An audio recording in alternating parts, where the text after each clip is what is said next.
முன்னாள் அமைச்சர் மர்வின் சில்வா இன்று குற்றப்புலனாய்வு திணைக்களத்தில் முறைப்பாடு ஒன்றை பதிவு செய்தார்.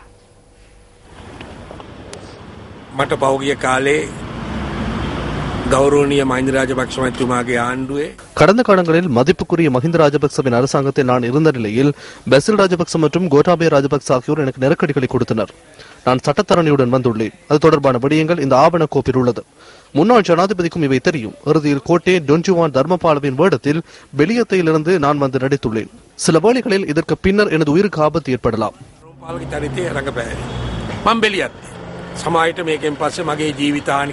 கடந்த ஆட்சி காலத்தில் இடம்பெற்ற கொலைகள் மற்றும் மோசடிகள் தொடர்பாக தான் குற்றப்புலனாய்வு திணைக்களத்தில் முறைப்பாடு செய்துள்ளதாகவும் முன்னாள் அமைச்சர் தெரிவித்தார்.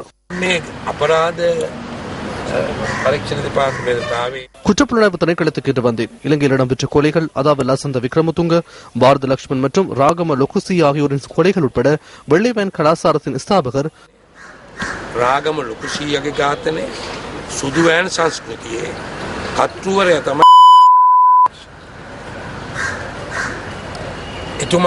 இவர் அறிந்தே இவை நடந்தது.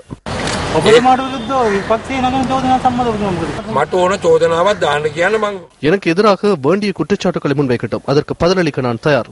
தேர்தல் காலங்களில் தேசிய தொலைக்காட்சிக்கு இருந்த குற்றச்சாட்டுகள் அளவிற்கு எனக்கு எதிரான குற்றச்சாட்டுகள் இல்லை. அரசாங்கத்தின் 2 இரத்தனியர் ஊடகங்களும் மிகவும் மோசமாகவே செயற்பட்டன. ஊடக ஒழுக்கங்களை சீர்குலைத்தன. சிரசை இல்லாவிட்டால் இதுவும் நடந்திருக்காது. ஆகவே அதுக்கு நாம் நன்றி கூற வேண்டும். සිරස නැත්තම් මොකක්වත් වෙන්නේ නැහැ. අපි සුදුවන්ත වෙන්න ඕනේ.